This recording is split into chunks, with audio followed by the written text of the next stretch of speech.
If you've been following this channel long enough, you'll know that I made a video covering popular foods of Lithuania quite a while ago, and I talked about things that you should probably try while you're here. It seems like an obligatory topic for any travel YouTuber or content creator discussing Lithuania.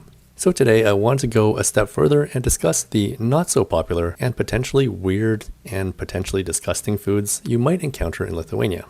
Now, let's remember that whether something is disgusting or not is totally subjective and is not a judgment against someone who does like those foods and doesn't consider them disgusting. And so joining me today is Lina. Well, actually, she'll just introduce herself. Hello, I'm Lina here. I'm the owner of the travel agency Baltic Odyssey. And yeah, Lina is Lithuanian, but she grew up in France and now lives in Vilnius as a professional tour guide. We'll go over more about her company and her services at the end of this video. Okay, moving on. Today with Lithuania Explained, we're doing a new video. Oh, I have to put this on. So we're doing a new video about the weirdest and most awful foods. So there will be some weirdest foods that are tasty and some that are less tasty for me personally, but other people enjoy it. The first one we'll talk about will start off as a mystery and will only be revealed after the introduction. For me, the top one would be this food. I think you have to be a psychopath to go and willingly buy it at a supermarket or at Halles market. It costs €2.50. My husband told me I should boil it, but I will not contaminate my kitchen. I could eat this probably for €1,000, but it's really the worst for me. So are you ready? Here it is. Ta-da! So it's actually, it smells really bad. I'm not vegetarian, but I cannot eat this. It's actually pork tongue, €2.50. You boil it, and then you just cut it in fine pieces and eat it with horseradish. There are some rumors that if you eat this pig tongue every day for 30 days, you will be fluent in Lithuania. I dare you to do it. Enjoy!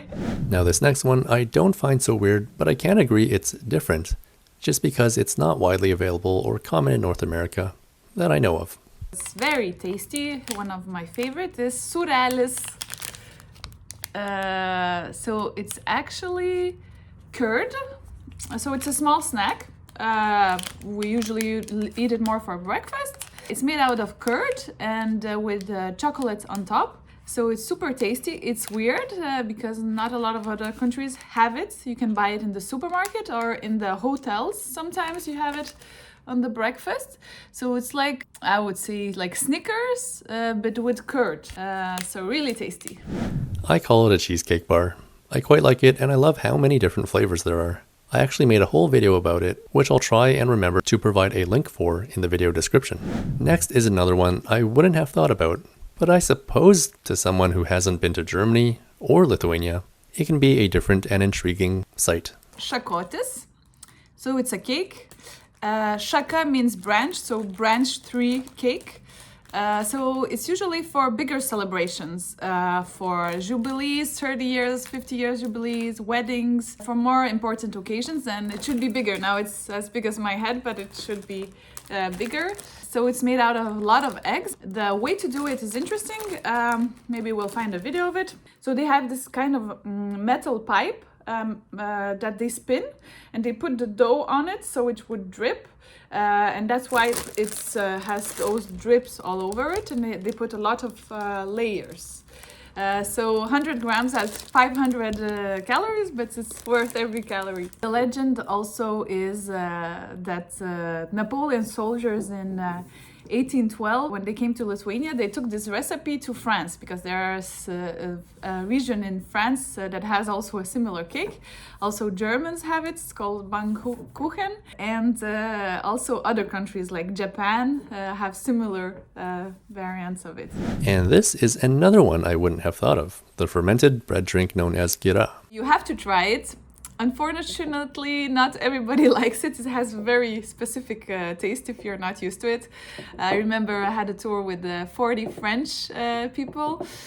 So I carried like, 4 liters of this so that they would try. And they tried it like this and they said, So they didn't enjoy it. Not a lot of people like it, but it's really weird to try. So you can buy it in the supermarket, or a lot of restaurants have it. Enjoy!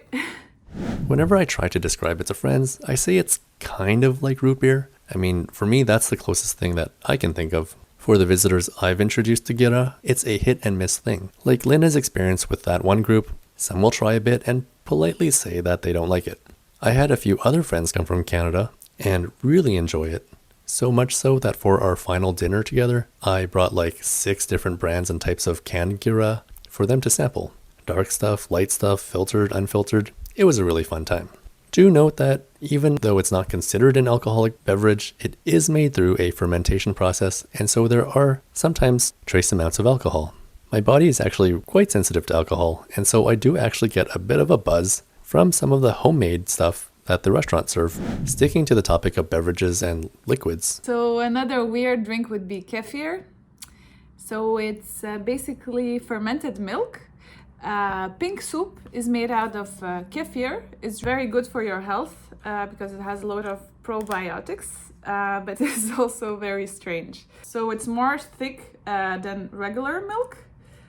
So you could just drink it like that, or you can drink it with hot potatoes, and on the side just drink that, or make pink soup, of course. It's kind of like a drinkable yogurt. I don't know if this offends Lithuanians, but I like to mix it with certain sodas to make a fizzy, tangy, creamy drink.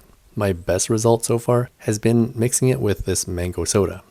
I wouldn't want to drink it by itself, like the Lithuanians do, because for me it's too sour and heavy to enjoy on its own. But again, that's just me. But moving on. Another weird thing, it would be rūgpienis, which is sour milk. And it's the cousin of kefir, also very strange taste, but very good for your health. Another weird thing is curd cheese. So this one is with cranberries, so it should be tasty, but it's very hard.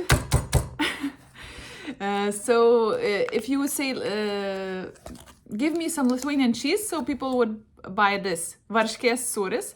Also in hotels, a lot of hotels have it on their breakfast table, so you can try. As being half French, for me it's not a real cheese because it doesn't stink. So it's very weird because for French people it has no taste because it's just like curd, like tasteless. It's not like Parmesan or Gorgonzola or Camembert Brie, where they have a very specific taste, and it's a very mild taste, so you should try it. So this one is with cranberries, you should just eat it alone, but also maybe a more breakfast food. The white one, the plain one, is eaten with honey or jam, so make sure you try it. But okay, getting back to the more extreme things, there are these meat products. As a snack with Lithuanian beer, pork tongue, smoked pork tongue. So you can buy it in the supermarket. I will show you. Oh my god, the smell is horrible. So it looks like that. I guess you eat it with Lithuanian beer. Also very high on my weirdest Lithuanian foods. Boiled pork ears. In case you want to try. Another thing is kiaulienos slėgtainis. So I translated what is inside. So pig head meat, pig skins, and pork gelatin.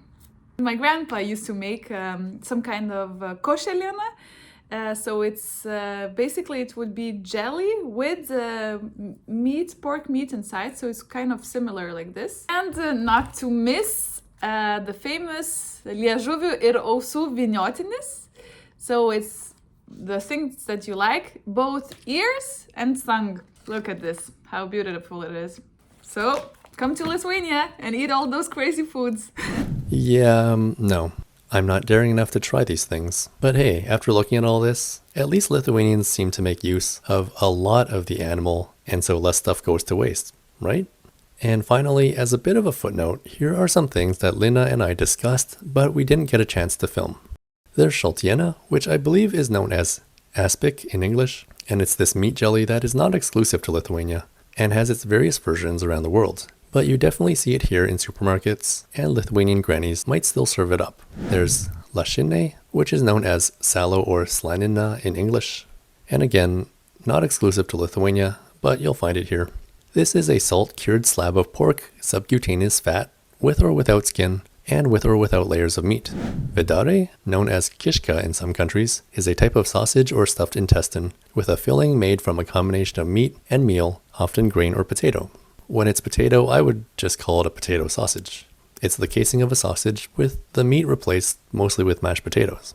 I mean, that's what I tried, because a few years ago, I was offered this by my Airbnb host, and it was tasty, and not at all off-putting, but I also wouldn't go out of my way to find it and eat it. Second last is smoked eel, which is pretty self-explanatory. This is often eaten as a special treat on holidays and to entertain guests. And then the last one is a bit more comical. It's Votus mineral water. Whoa! Votus mineral water! This water gained epic status when a viral ad was released years and years ago and became known internationally, just for the outrageousness of the ad. It comes from the depths of Earth! Birds and fish haven't had a chance to poop in it! It's pooples! I even got to meet the filmmaker and director behind it, and I even made a video about it. It's a mineral water, which means it tastes a bit salty and weird, but of course it's no different than many other mineral waters on the market. Wonder how it tastes like! Take a greasy teenager, Eastern European builder, and 3 random animals! Then put them all into a hot jacuzzi of hot sweat for 2 hours! After 7 days of fermentation, that substance will taste better than Votus! But Votus mineral water has this reputation of being a hangover cure. So I guess maybe it's worth trying on a Saturday or Sunday morning after a crazy night out. Some people like it, some people don't. And then some people don't like it, but they drink it anyways. But yeah, that's our list of strange and weird and interesting things to look out for while you're visiting Lithuania. Again, a huge thanks to Lina of Baltic Odyssey. And so if you're planning a trip to Lithuania and you're looking for a tour guide, I do guided tours in English and French, so if you want some help with your stay in Lithuania, I would be glad to help. I'll leave a link to her website in the video description as well. And I know a lot of Lithuanians watch these videos, so to all of you guys out there, number 1, I hope no one is too offended with certain things being on this list, and 2, if you've tried any of these things, let me know what you think. As always, thank you so much for watching, and I'll see you next time. If you enjoy the videos on this channel and want to support my work, you can either buy me a coffee with a one-time donation, or join my Patreon with a monthly membership to get access to videos along with other perks. There's a link down in the description for you to check out. If neither works for you, just liking and commenting would be lovely. Thanks.